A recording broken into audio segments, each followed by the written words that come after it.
Donc voilà, je recommence avec ce rectangle-ci éventuellement, enfin qui n'est pas vraiment un rectangle, parce que lui, contrairement aux autres, il n'a pas une base vectorielle rectangulaire. Oui. Alors celui-là.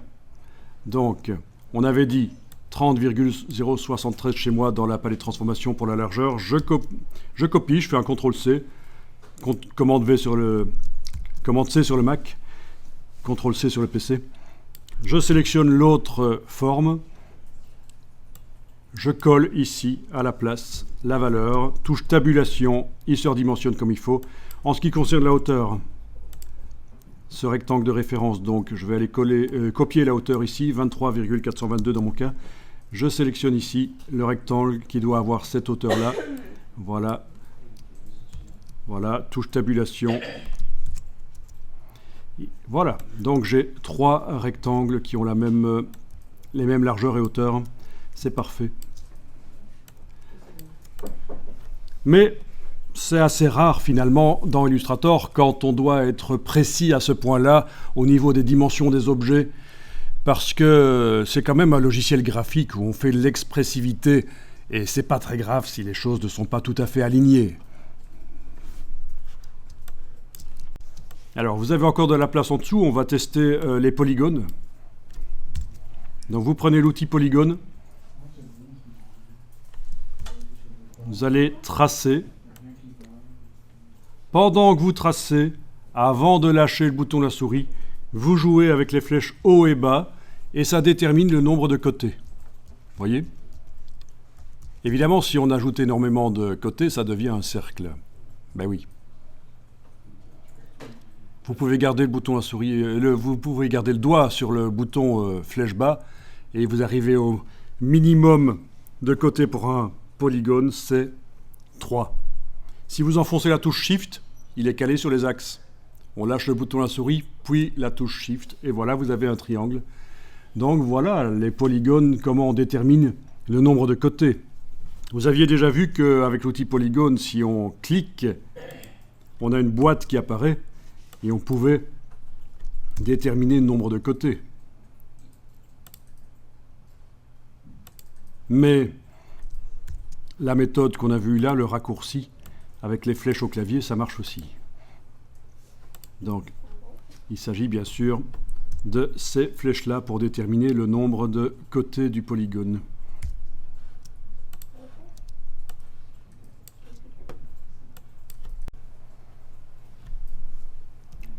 L'étoile,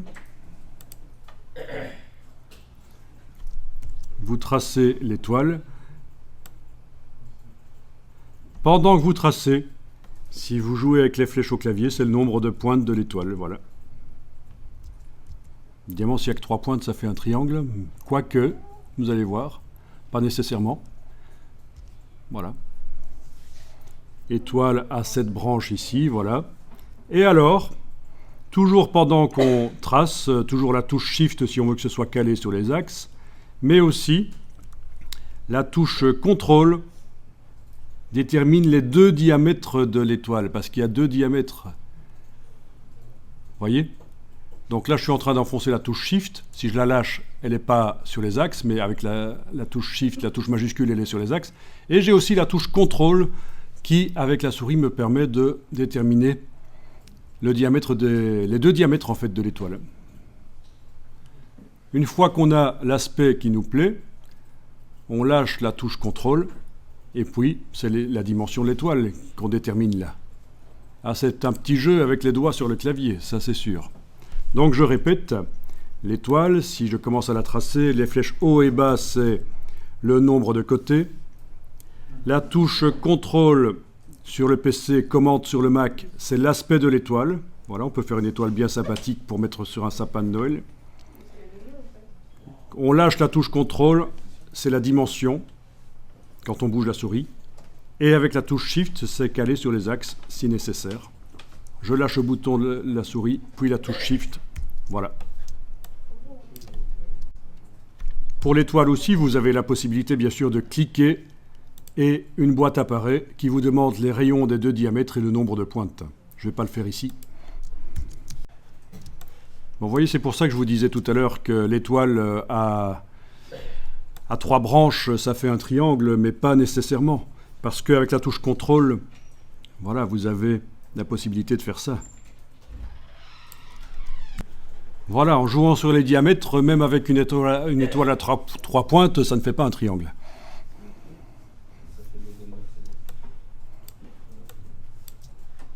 Oui, c'est connu comme logo, c'est forme de base. Ça fait le logo de quoi, tu dis? Ah oui, de Mercedes, oui. Oui, oui, ça peut faire le logo de Mercedes, en effet. Ici, derrière derrière l'outil qui sert à faire des traits, des droites, vous avez d'autres outils. Vous pouvez aussi entrer dans le menu jusqu'à la ligne verticale, détacher ça. Alors, l'arc, c'est pas extrêmement intéressant. La grille rectangulaire ou la grille à coordonnées polaires, c'est assez rare quand vous allez devoir l'utiliser. Parfois, vous verrez sur le web des tutos qui vous disent d'utiliser ça, parce que ça permet de faire des choses. Mais le plus intéressant ici, c'est la spirale. Donc c'est derrière l'outil trait. Alors la spirale, vous la tracez. Avec les flèches haut et bas, c'est la longueur de la spirale. D'accord? Avec la touche contrôle, c'est les 2 diamètres de la spirale. Ça dépend de ce que vous voulez obtenir. Alors la spirale, c'est particulier.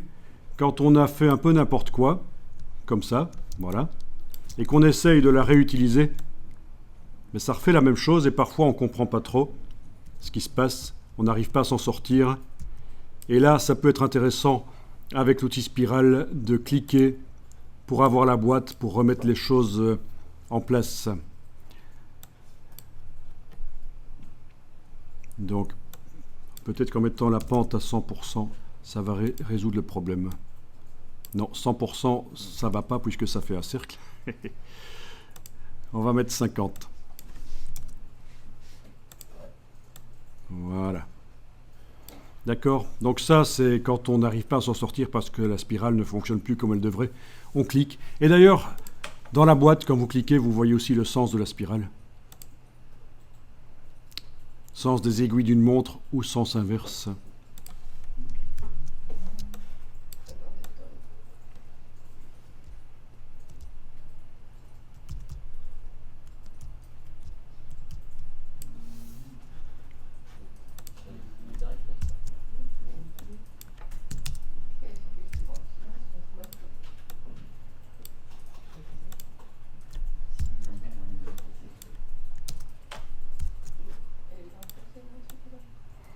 Voilà, n'hésitez pas à remettre une pente de 80 qui est en fait ce qui nous fait une spirale typique.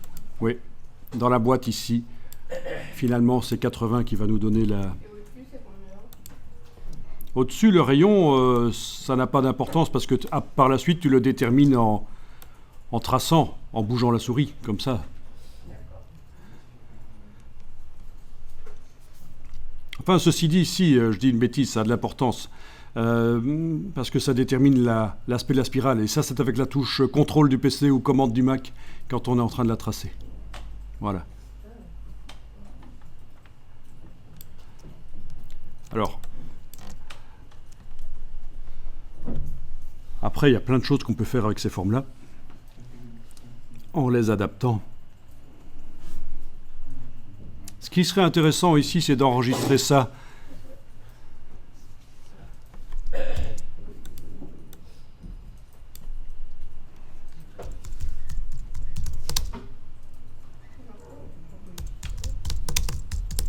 Voilà, vous donnez le nom que vous voulez. Moi, j'ai juste appelé ça comme ça. J'ai fait exprès de ne pas mettre d'accent sur le E, parce que c'est une habitude, quand on écrit et qu'on veut que ce soit totalement compatible avec tous les endroits où on met les fichiers, y compris les serveurs, on évite les accents. Si je voulais être vraiment totalement compatible avec les serveurs, je mettrais à la place des espaces dans mes noms de fichiers des tirets. Ah, voilà. et j'essayerai de ne pas dépasser 32 caractères de longueur. Mais donc voilà, au passage, je vous dis pourquoi parfois vous allez voir que je n'écris pas des accents dans les noms des fichiers. C'est juste une habitude. Mais tant que vous restez sur le PC, sur le Mac, que vous n'envoyez pas ça sur un serveur web ou quoi, il n'y a pas de problème, le nom, vous pouvez mettre ce que vous voulez. Sauf, bien sûr, sur le PC, des slash, comme ça. Ah, il faut absolument éviter sur le PC de mettre ça, des noms avec des slash, parce que c'est utilisé par le système d'exploitation pour indiquer des sous-dossiers. Sur le Mac, ça ne vous posera pas de problème, mais dès que votre fichier Mac sera transféré sur un PC, ça va foirer. Méfiez-vous de ça, ne jamais des slash dans les noms de fichiers, bien sûr. Bon, je vais agrandir un peu le plan de travail ici. Outil plan de travail. Voilà. Et puis, je vais reprendre l'outil étoile et aller dessiner une étoile à 5 branches. Ah oui, si on enfonce Shift, on a l'étoile calée sur les axes. Et si en plus vous enfoncez Alt, ça je ne l'avais pas dit, vous avez l'étoile vraiment type là avec... voilà. Une fois que c'est tracé, c'est pas dynamique, c'est pas modifiable, sauf peut-être... il faudrait que j'aille revoir ça ici. Non, ce n'est pas modifiable, pas avec cet outil-là.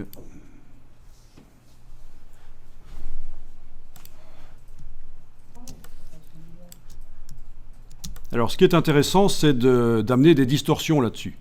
Donc, vous avez toujours la palette aspect qui est accessible, là, visible. C'est une étoile avec un fond... Ben, je vais mettre un fond coloré. Voilà, fond jaune. Ou orangé, voilà. Fond orangé, contour noir, ok. Et on va mettre sur cette étoile un effet de torsion. Et je vais faire exprès de faire une erreur ici. Vous avez aussi modifié la couleur du fond de votre étoile par la palette aspect. Parfait. Alors on va aller chercher un effet. Effet, distorsion et transformation. Déjà, est-ce qu'il y en a qui ont repéré où va être le problème?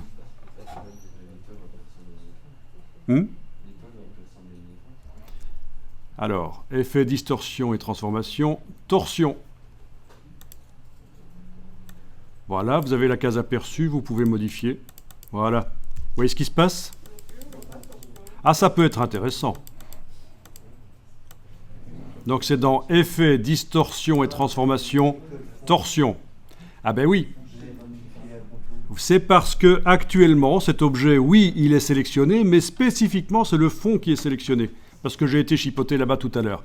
Donc là, j'ai deux solutions. Soit j'annule ce que je suis en train de faire là, et je clique sous l'objet ici dans la palette, sous les items dans la palette aspect pour dire que je travaille sur tout l'objet. Il n'y aura pas quelque chose qui sera en surbrillance bleue comme ça spécifiquement. Ou alors, je fais OK et je déplace, j'ouvre le fond là, je déplace l'effet de torsion en dehors. Voilà, là. Et là, il agit sur tout l'objet.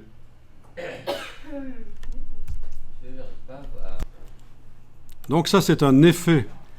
On voit que l'étoile est toujours là, sa construction est toujours là, tout à fait normale, mais elle apparaît différemment grâce à l'effet, qu'on peut enlever d'ailleurs, de l'affichage, et on voit l'étoile normale. On le remet, voilà. Donc si vous faites un CTRL-Y, commande Y sur le Mac, vous voyez les constructions des objets, vous voyez vraiment que c'est une étoile qui n'a pas subi de torsion en réalité. C'est juste, elle apparaît comme étant tordue. Et si on veut modifier la torsion, il faut bien sûr recliquer sur le nom de l'effet dans la palette, la palette aspect pendant qu'elle est sélectionnée.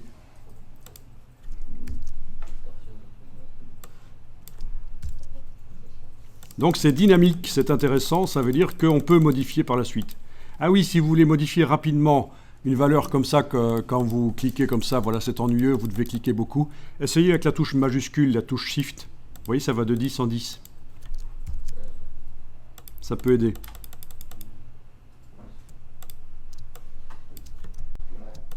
Alors, en plus de la torsion, on peut aller mettre d'autres choses. Vous avez effet, distorsion et transformation. Vous avez d'autres choses ici. Par exemple, le zigzag. Voilà. Alors, le zigzag, il va falloir, bien sûr, aller réduire très fort la taille, parce que sinon, ça ne ressemble plus à rien. Mais vous voyez que ça amène du zigzag. Donc, un petit côté déjà moins géométrique.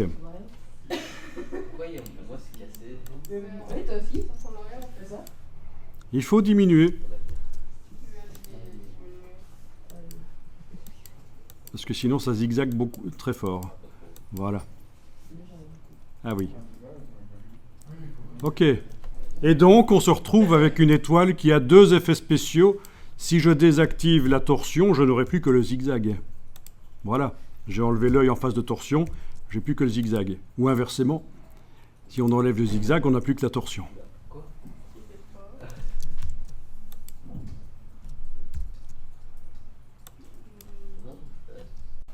Donc tout ce qu'on fait là sur une étoile pourrait être stocké dans la palette style graphique et appliqué sur n'importe quoi, sur la forme d'une banane, d'un dinosaure ou n'importe quoi.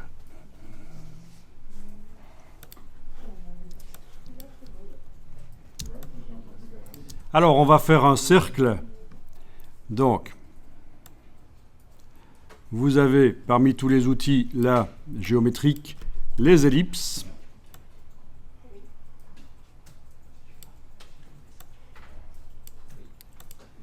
Si vous enfoncez la touche Shift, la touche majuscule, pendant que vous tracez, vous lâchez le bouton de la souris, puis la touche majuscule, vous avez un cercle parfait.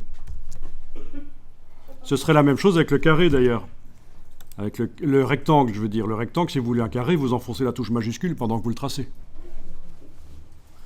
Mais donc là, on a fait un cercle parfait avec l'ellipse en enfonçant la touche majuscule.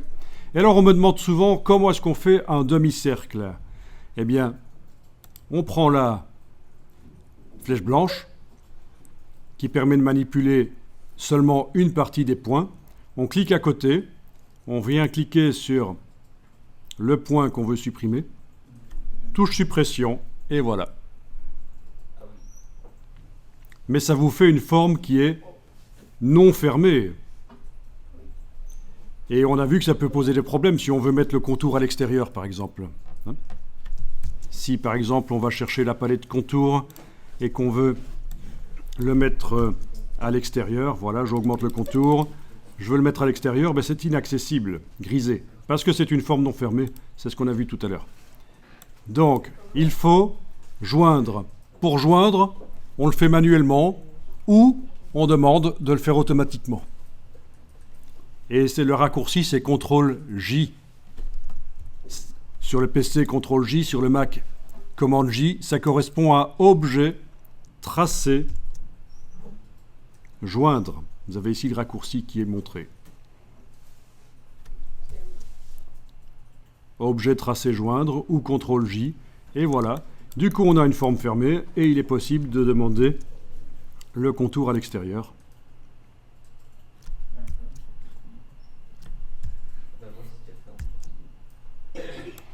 Ou alors, et là je reviens en arrière par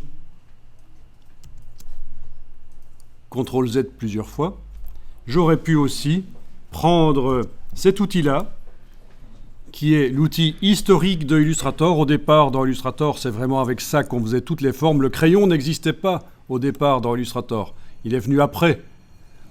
Avant, il fallait tout faire à la plume. Et donc, à la plume, je peux, et là je vais d'abord enfoncer la touche commande du Mac ou contrôle du PC pour aller cliquer là sur l'objet, l'activer. Voilà. Donc c'est sans quitter la plume, j'ai en fait enclenché temporairement les flèches. On en a parlé tout à l'heure. Voilà. Alors, je clique, sans enfoncer aucune touche au clavier bien sûr, je clique sur ce point-là, puis je vais aller sur le point en bas, je clique et ça ferme. Voilà, ça c'est la méthode dure.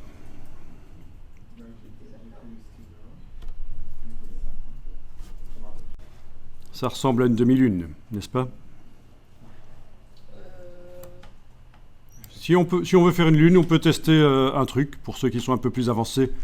Vous avez ici la plume. Si vous gardez enfoncé le bouton sur la plume, vous entrez. Vous avez ceci qui s'est détaché. Et qu'est-ce qu'on a là? Plume plus.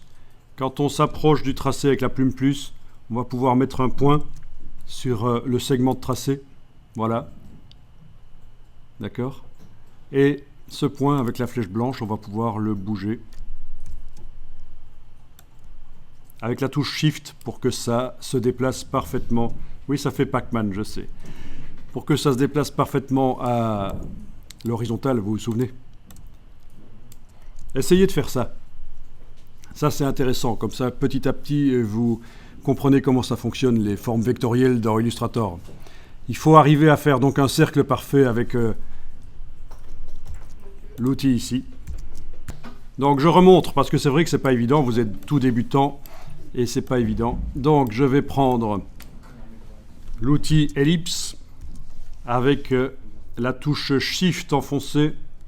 Je trace. Ensuite, avec la flèche blanche, je clique à côté. Je clique sur le point ici. Touche suppression sur le clavier. CTRL-J sur le PC ou Command-J sur le Mac, voilà. Ensuite, plume plus. Ceci dit, il n'y a même pas besoin d'outil plume plus, parce que regardez, si vous prenez la plume et que vous vous approchez d'un objet qui est sélectionné, ça se transforme en plume plus.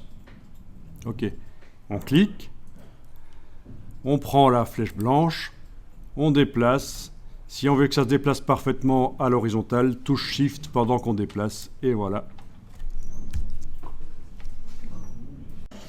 Voilà, et tant que j'y suis, je vais mettre le contour à l'extérieur. Voilà. Et on peut changer sa couleur, bien sûr. Vous avez compris que le nombre de couleurs n'est pas limité du tout.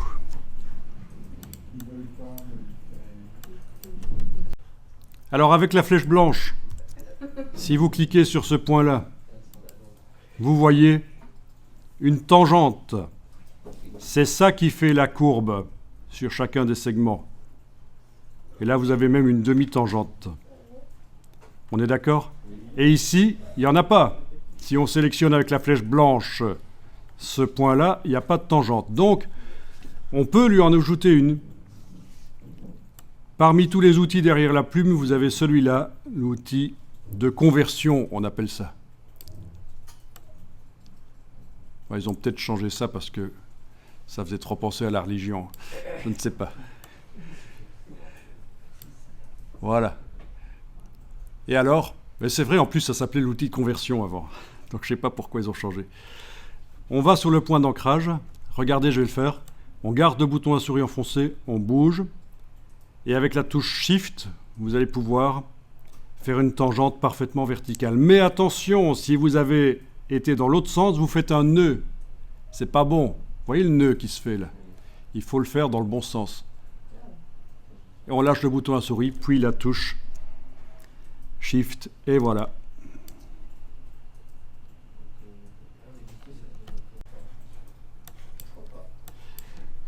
Ok, donc ça fait un croissant de lune, pourquoi pas. Au niveau de ceci, je trouve que ce n'est pas très heureux. Donc, au niveau du contour, ça on n'en a pas encore parlé, vous avez l'angle ici, vous pouvez demander un sommet en arrondi. Et voilà. Ça va être plus sympa quand même.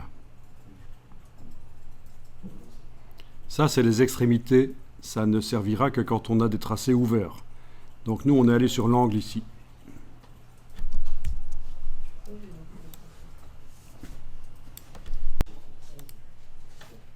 Donc n'hésitez pas à enregistrer de temps en temps, en effet.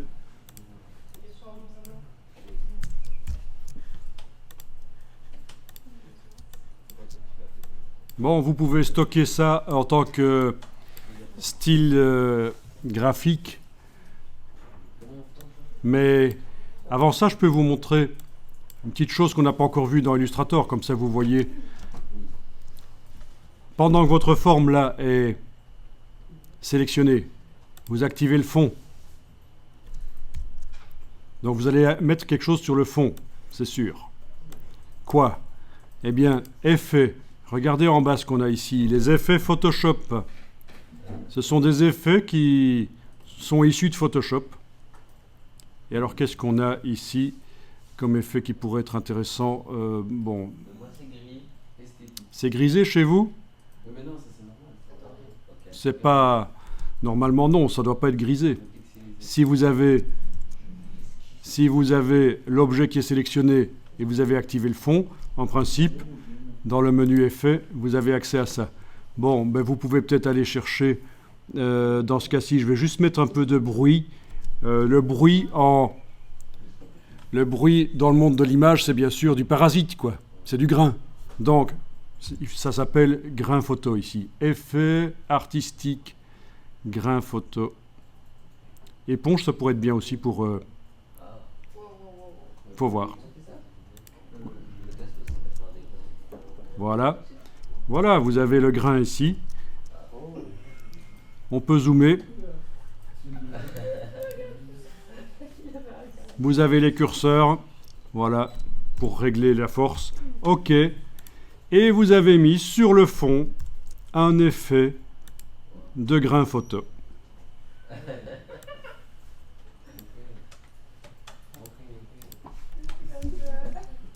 Alors, le problème que tu as eu, c'est vrai que ça peut arriver, je ne sais pas pourquoi toi tu l'as eu. Quand tu sélectionnais l'objet, il n'y avait rien. Il était écrit groupe, comme ça. Et c'est parce qu'un groupe avait été créé, je ne sais pas pourquoi. Donc, dans la palette des calques, menu fenêtre calque, j'ai repéré que le groupe est là, et j'ai sélectionné l'objet à l'intérieur du groupe par ici, avec la petite cible. Oui, parce que sélectionner à la manière Photoshop en cliquant là-dessus, ça ne sert à rien. Dans Illustrator, pour sélectionner un objet, c'est la cible. Du coup, c'est l'objet à l'intérieur du groupe qui était sélectionné, et on a vu apparaître ce qui le concerne. On peut aussi supprimer l'objet, je veux dire supprimer la notion de groupe. L'objet reste, mais il n'est plus dans un groupe, en faisant objet dissocié. Voilà, objet dissocié, et il est en dehors du groupe, il n'y a plus de groupe. Pourquoi est-ce que tu as obtenu un groupe? Ça, je ne sais pas, mais c'est ça, ça explique pourquoi tu n'avais rien dans la palette aspect. Donc, ok.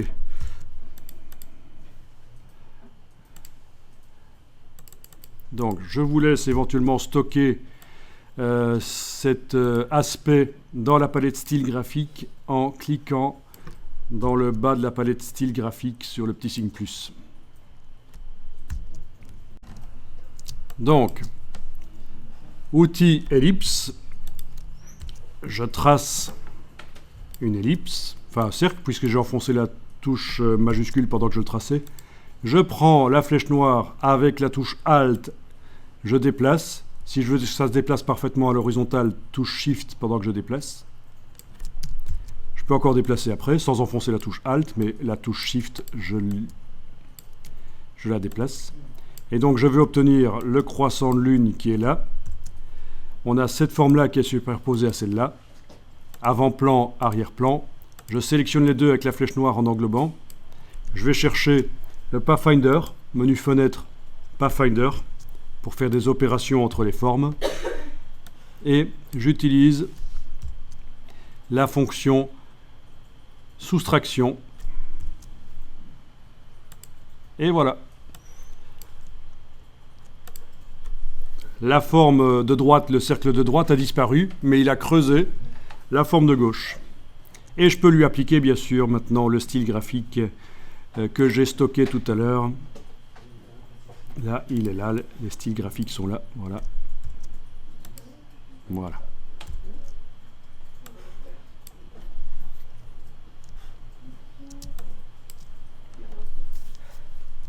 Alors, je vous montre autre chose avec les cercles. Voilà. Je fais un cercle. Je vais agrandir un peu le plan de travail ou le mettre plus bas. On va le mettre là, voilà.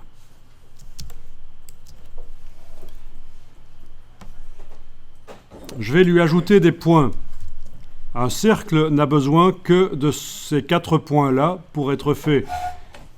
Si je vais voir avec la palette des outils, la flèche blanche là, je clique à côté, je clique sur le point. Oui, il y a des tangentes. Sur chacun des 4 points, il y a des tangentes.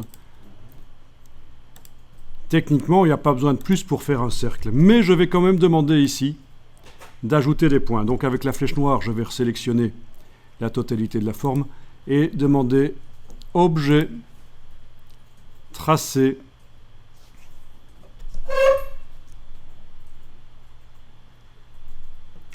ajout de points d'ancrage. Objet tracé, ajout de points d'ancrage. Voilà. Donc il a mis des points qui sont en fait inutiles, mais ça va servir à faire quelque chose. En allant dans Effet, Distorsion, Contraction et Dilatation, on va mettre un effet spécial sur cette forme. Dans un sens, ah oui, j'annule parce que je n'ai que le contour qui est activé dans la palette aspect pendant que cette forme est activée. Donc je clique en dessous de tout et là je vais travailler sur toute la forme. Donc effet, distorsion et transformation, contraction et dilatation. Voilà, dans un sens on a ça, dans l'autre sens on a ça. Ça c'est amusant. Ça vous permet de voir un peu ce qu'on peut faire. Et si c'est pas bon, si je voulais plus de branches, j'annule et je retourne dans Objet, Tracé, Ajout de points d'ancrage. Et puis je réessaye. Effet, distorsion et transformation, contraction et dilatation. Voilà. Ou comme ça. Voilà. Et c'est un effet qui se met sur l'objet et on peut le modifier par la suite en cliquant là dans la palette aspect, bien sûr.